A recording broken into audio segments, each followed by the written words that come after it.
ਤੇ ਇਹੀ ਸਪੋਰਟਸਮੈਨਸ਼ਿਪ ਇੱਕ ਵਾਰੀ ਫਿਰ ਸਾਨੂੰ ਦੇਖਣ ਨੂੰ ਮਿਲੇਗੀ ਲੁਧਿਆਣਾ ਦੇ ਲੋਧੀ ਕਲੱਬ ਦੇ ਇਲੈਕਸ਼ਨ। ਲੋਧੀ ਕਲੱਬ ਦੀ ਜੋ ਜਲਦੀ ਹੀ ਇਲੈਕਸ਼ਨ ਹੋਣ ਜਾ ਰਹੀ ਹੈ ਜੀ, ਉਹਦੇ ਬਾਰੇ 'ਚ ਵਿਚਾਰਾਂ ਸਾਂਝੀਆਂ ਕੀ ਤੋ ਇਹਨਾਂ ਨੂੰ ਫਿਰ ਤੋਂ ਇੱਕ ਵਾਰੀ ਸਾਰੇ ਮੈਂਬਰ ਸਾਹਿਬਾਨ ਮੌਕਾ ਦੇਣ ਤਾਂ ਕਿ ਇਹ ਪਹਿਲਾਂ ਨਾਲੋਂ ਵੀ ਹੋਰ ਜ਼ਿਆਦਾ ਉਤਸ਼ਾਹ ਦੇ ਨਾਲ ਸੂਝ-ਬੂਝ ਨਾਲ ਜੋ ਕਲੱਬ ਦੀ ਸੇਵਾ ਕਰਨ।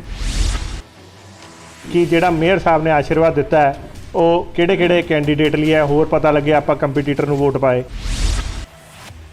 नए चेहरे भी लेके आ रहे हैं, so it will be like mix of both experience as well as the fresh team. और एफिलिएशन करवाई हैं जिसमें 7 इंटरनेशनल क्लब्स के साथ भी है, जैसे कि 2 है कनाडा में, 2 इंग्लैंड में, मॉरिशस में, स्वीडन में, तो इस तरह से करवाई है। हमारे जो क्लब का स्विमिंग पूल है उसकी पानी की कैपेसिटी है 5 लाख लीटर, तो ये हम हर 10 दिन बाद 15 दिन के बाद डिस्पोज करते हैं, तो इसका भी सारा लेआउट प्लान बन चुका हुआ है। ਐਜ਼ ਆਪਣੇ ਪ੍ਰੋਫੈਸ਼ਨ ਦੇ ਨਾਲ ਚੱਲਦਿਆਂ ਹੋਇਆ ਆਪਣਾ ਕੰਮ ਨਿਭਾ ਰਿਹਾ। ਉੱਥੇ ਲੋਧੀ ਕਲੱਬ ਦੇ ਵਿੱਚ ਇਹਨਾਂ ਨੇ ਬਹੁਤ ਲੰਮੇ ਸਮੇਂ ਤੋਂ ਜਿਹੜੀਆਂ ਆਪਣੀਆਂ ਸੇਵਾਵਾਂ ਨੇ ਉਹ ਦਿੱਤੀਆਂ।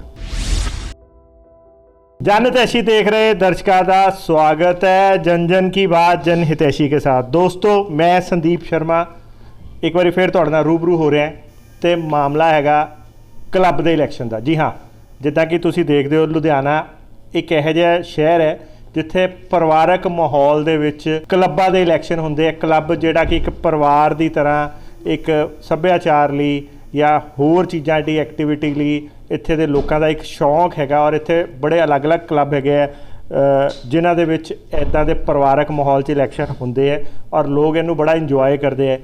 दूजे पासे जिथे क्लब के इलैक्शन जिहड़े हैगे एक तरह का कहा जाओ कि मैंबरस भी ये बहुत इंजॉय करते हैं, क्योंकि एक बेसिकली फैमिली टाइप का ही इलैक्शन होंदा है जिहदे विच कोई जात पात नहीं होंदी, कोई पार्टी नहीं होंदी, एक स्पोर्ट्समैनशिप होंदी है। तो यही स्पोर्ट्समैनशिप एक बार फिर सानू देखने को मिलेगी लुधियाना के लोधी क्लब के इलैक्शनां च। जी हाँ, हालांकि डेटा नहीं अनाउंस हुई हैं पर जिहड़ी गहमा गहमी है वो कहते ना कि इलैक्शन शुरू होने तो पहलां दी तैयारियां शुरू हो गई, वोट सपोर्ट दी, क्योंकि ये परिवार की तरह चलता है, एक दूजे नूं अप्रोच करना, वो सारिया चीज़ां शुरू हो गई। तो असी अज पहुँचे हैं लुधियाना गिल रोड ते सुरिंदर सिंह चौहान जी दे नाल इन्हां दे ऑफिस दे विच, जिथे कि अज नितिन महाजन जी जिहड़े हैगे पिछले अपने करंट हजे जनरल सैकटरी हैगे लोधी क्लब दे, उन्होंने नवी टीम का अनाउंसमेंट भी किया होया अपना और इलैक्शनां दे लई इत्थे समर्थन लैन पहुँचे। तो साडे मेयर साहब जिहड़े एक्स मेयर साहब गोलबड़िया जी जिहड़े हैगे वो आशीर्वाद देन आए हैं इत्थे स्पैशली इन्हां नूं। तो गलबात करते हैं, पूछते हैं। सत श्री अकाल सर। सत श्री अकाल जी। सत श्री अकाल सर। अज तुसीं इत्थे पहुंचे हो, की मामला की है? ਅੱਜ ਅਸੀਂ ਸਾਰੇ ਇੰਡਸਟਰੀਸਟ ਮਿੱਤਰ ਦੋਸਤ ਇਕੱਠੇ ਹੋਏ ਸੀ ਜੀ, ਜਿਹਦੇ 'ਚ ਲੋਧੀ ਕਲੱਬ ਦੀ ਜੋ ਜਲਦੀ ਹੀ ਇਲੈਕਸ਼ਨ ਹੋਣ ਜਾ ਰਹੀ ਹੈ ਜੀ, ਉਹਦੇ ਬਾਰੇ 'ਚ ਵਿਚਾਰਾਂ ਸਾਂਝੀਆਂ ਕੀਤੀਆਂ। ਔਰ ਸਾਡੇ ਬਹੁਤ ਹੀ ਪਿਆਰੇ ਨਿਤਿਨ ਮਹਾਜਨ ਜਿਨ੍ਹਾਂ ਦੇ ਪਿਤਾ ਜੀ ਬਾਲ ਮਹਾਜਨ ਹੋਣਾ ਨਾਲ ਮੇਰੇ ਬੜੇ ਪੁਰਾਣੇ ਸੰਬੰਧ ਨੇ ਜੀ, ਉਹ ਪਿਛਲੇ ਸਮੇਂ 'ਚ ਵੀ as general secretary Lodhi club ਦੀ ਸੇਵਾ ਕਰ ਰਹੇ ਨੇ ਜੀ। ਔਰ ਬਹੁਤ ਹੀ ਮੈਂ ਇਹਨਾਂ ਨੂੰ ਛੋਟੇ ਹੁੰਦਿਆਂ ਤੋਂ ਜਾਣਦਾ ਹੈ ਕਿ ਬਹੁਤ ਹੀ ਨੇਕ ਹੋਣਹਾਰ ਹੈਗੇ ਨੇ, ਬਾਈ ਪ੍ਰੋਫੈਸ਼ਨ ਇਹ ਵੀ ਚਾਰਟਰਡ ਅਕਾਊਂਟੈਂਟ ਨੇ। तो मैं समझदा है कि जिस तरह इन्होंने पिछले समय च लोधी क्लब की बहुत ही सुचज्जे ढंग नाल इन्होंने और इन्हों की टीम ने सेवा की है। अज कुछ नवे साथियों नूं नाल लैके फिर इन्होंने अपनी एक टीम फॉर्म की है और मैं चाहांगा कि सारे ही लोधी क्लब के मैंबर साहबान, क्योंकि पिछले समय च कोविड के कारण कोई ज़्यादा एक्टिविटी शायद क्लबां च नहीं होंदियां रहियां, तो इन्हों फिर तो एक बारी सारे मैंबर साहबान मौका देन ताकि ये पहला नालों भी होर ज़्यादा उत्साह के नाल सूझबूझ नाल जो क्लब की सेवा करन और उत्थों का जो एनवायरनमेंट बहुत ही सुखावां बनाया जा सके ताकि सारिਆਂ ਦੇ परिवार भी उत्थे आके अपना समा बतीत कर सकन, रिलैक्स हो सकन।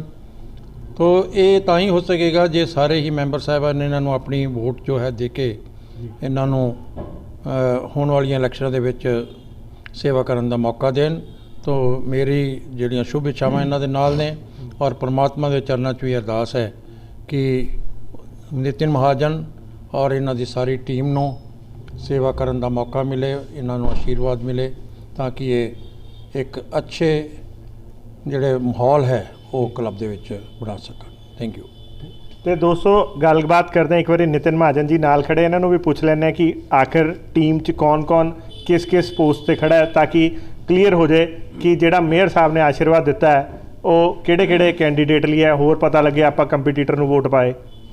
मेरी टीम में वाइस प्रेसिडेंट पे आ रहे हैं कमलजीत सिंह डंग, जनरल सेक्रेटरी मैं खुद कंटेस्ट कर रहा हूँ, जॉइंट सेक्रेटरी कंटेस्ट कर रहे हैं डीएमसी के chief heart surgeon doctor Sarju रलन, बार पे कंटेस्ट कर रहे हैं जगतवीर सिंह बिट्टू, फाइनेंस पे कंटेस्ट कर रहे हैं सीए विशाल गर्ग, मेस पे कंटेस्ट कर रहे हैं निशित सिंघानिया जी, स्पोर्ट्स पे कंटेस्ट कर रहे हैं राम शर्मा, कल्चर पे कंटेस्ट कर रहे हैं डॉक्टर मोहनजीत कौर और एग्जेक्टिव पे कंटेस्ट कर रहे हैं मिस्टर राजीव गुप्ता।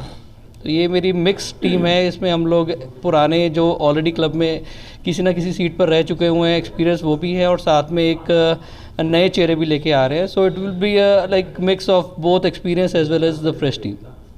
मैं आपसे पूछना चाहूँगा कि जब पिछले साल भी आपको मौका मिला, इस साल आप कौन सा नया एजेंडा या किस चीज़ पे आप वोट मांग रहे हो अपने जो क्लब मेंबर्स? ऐसा है, पहले तो जो मैं कुछ जो काम हुए हैं उसके बारे में बताना चाहूँगा पिछले टेन्योर में। जहाँ हम लोग बात करें कि नया इंफ्रास्ट्रक्चर हमने डेवलप किया है, उसके साथ साथ मेंबर्स के लिए भी नई फैसिलिटीज़ लेके आए हैं। जो क्लब में इंफ्रास्ट्रक्चर में हमने कंप्लीट कराया, जो स्पा का काम चल रहा था, टेबल टेनिस का रूम का काम चल रहा था, फिर पार्किंग एरिया का काम चल रहा था, एक बड़ा अच्छा गपशप लाउंज बनाया है, नई साइकिल पार्किंग का एरिया बनाया है। तो इन इंफ्रास्ट्रक्चर सिस्टम के साथ साथ काफ़ी अच्छे हमने क्लब में फंक्शंस करवाए हैं। मोस्टली जो फंक्शंस हमारे रहे हैं स्पॉन्सर्ड रहे हैं। फिर मेंबर्स के लिए हमने कुछ नई फैसिलिटीज़ भी लेके आए हैं। अभी जब से हमारी नई टीम ने टेक ओवर किया था तो टोटल 60 क्लबों से एफिलिएशन थी। एफिलिएशन में क्या है कि जैसे हमारे क्लब की एफिलिएशन किसी दूसरे सिटीज़ में, स्टेट्स में क्लब्स के साथ होती है, तो अब इस टेन्योर में, लिमिटेड टेन्योर में, मैंने जहां पहले 60 थी, नई 27 और एफिलिएशन करवाई हैं, जिसमें 7 इंटरनेशनल क्लब्स के साथ भी है, जैसे कि 2 है कनाडा में, 2 इंग्लैंड में, मॉरिशस में, स्वीडन में। तो इस तरह से करवाई है। और उसके साथ साथ मेंबर्स को एक और फैसिलिटीज़ हमने लेके दी है, जो एक टाइप हुआ है हमारा डीएमसी हॉस्पिटल के साथ। तो उसमें क्या चीज़ रहेगी, जो एक मेंबर्स का हेल्थ चेकअप है जिसकी कॉस्ट 6,000 रुपये है, वो सिर्फ पहले मेंबर्स के लिए था, अब उसको हमने ऐड करवा के मेंबर्स के साथ साथ उनकी स्पाउस के लिए भी ऐड करवा लिया है, जो सिर्फ 6,000 के गेस सिर्फ 2,000 में मिलेगा उनको। तो अब जो कुछ काम मैं अभी कोविड के कारण नहीं कर पाया था, कोविड में लिमिटेशन थी टाइम की, तो जो नए काम मैंने स्टार्ट किए हुए हैं, जैसे कि मैंने स्टार्ट किया हुआ है सोलर का प्रोजेक्ट स्टार्ट किया हुआ है, उसके अलावा वाटर रेन हार्वेस्टिंग का प्रोजेक्ट स्टार्ट किया हुआ है। इसके साथ में जो एक और इम्पॉर्टेंट प्रोजेक्ट था, जो पेंडिंग प्रोजेक्ट था, हमारे जो क्लब का स्विमिंग पूल है उसकी पानी की कैपेसिटी है 5 लाख लीटर। तो ये हम हर 10 दिन बाद, 15 दिन के बाद डिस्पोज करते हैं। तो इसका भी सारा लेआउट प्लान बन चुका हुआ है, तो इसको भी हम लोग स्टार्ट कर लिया हुआ है। अब इसको जैसे ही मेरी नई टीम आएगी, पहली प्रायोरिटी का काम यही होगा कि ये जो पेंडिंग काम है इसको मैं कंप्लीट करूँ। ठीक है जी, थैंक यू। तो दोस्तों ये सीगे नितिन महाजन जी, जिन्होंने अपनी टीम के पिछले टाइम किए काम भी दसे, तो प्लस इस बार की नवी टीम की भी घोषणा भी दी। तो इस बारी एक बार चौहान साहब को पूछांगा कि तुसी ये बारे कुछ की कहना चाहोगे? सत श्री अकाल जी सारे दोस्तों ਨੂੰ।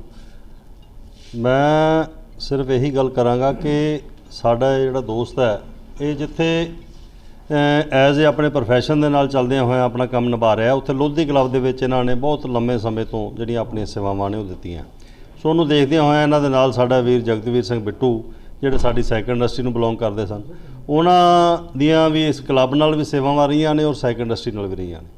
सो मैं यही उम्मीद करदा सारे दोस्तों तो कि इन्हां दी नितिन जी की समुची टीम नूं, बिट्टू जी की समुची टीम नूं आपां एक वोट जिहड़ी पवा के आने वाले टाइम के वास्ते इस क्लब वालों जिथे क्लब प्रति जोड़े काम होणगे और सोशल समाज प्रति जोड़े काम ने, मैं समझदा ये बहुत वड्डी पद्धर ते करवाउणगे। बहुत बहुत धन्यवाद जी। तो दोस्तों ये सीगे लोधी क्लब की नितिन महाजन ग्रुप की टीम, जिन्हों ने एक बार फिर तुहानूं दिखा रहे हैं तस्वीरां कि आ सारी टीम हैगी है जिहड़े कि अज वोट मंगण लई, सपोर्ट मंगण लई, जिथे मेयर साहब DS चावला जी, जतिंदर मित्तल जी ते चौहान साहब दे कोल आए, तो इत्थे बहुत ही हुंगारी मीटिंग दे विच इन्हां नूं समर्थन की घोषणा की, दुआवां भी दित्तियां चावला साहब वर्गे वड्डे भरावां ने। सो सानू उम्मीद है कि जिद्दां दी इन्हां ने दुआवां दित्तियां, विशेस दित्तियां, उहदे नाल ये उन्हां दी दुआवां ते खरे उतरनगे। बाकी तो चुनाव ही दसेगा कि किनू ਜਿਹੜੇ ਹੈਗੇ ਵੋਟਰ ਮੌਕਾ ਦਿੰਦੇ ਆ, ਮੈਂਬਰਸ ਕਿਹਨੂੰ ਮੌਕਾ ਦਿੰਦੇ ਆ। ਕੁੱਲ ਮਿਲਾ ਕੇ ਇਹ ਸੀ ਲੋਧੀ ਕਲੱਬ ਇਲੈਕਸ਼ਨ ਅਪਡੇਟ। ਇੱਦਾਂ ਹੀ ਹੋਰ ਵੀ ਚੀਜ਼ਾਂ ਨਾਲ ਜਾਣੂ ਕਰਾਉਂਦੇ ਰਵਾਂਗੇ। ਦੇਖਦੇ ਰਹੋ, ਬਨੇ ਰਹੋ ਜਨ ਹਿਤੈਸ਼ੀ। ਧੰਨਵਾਦ।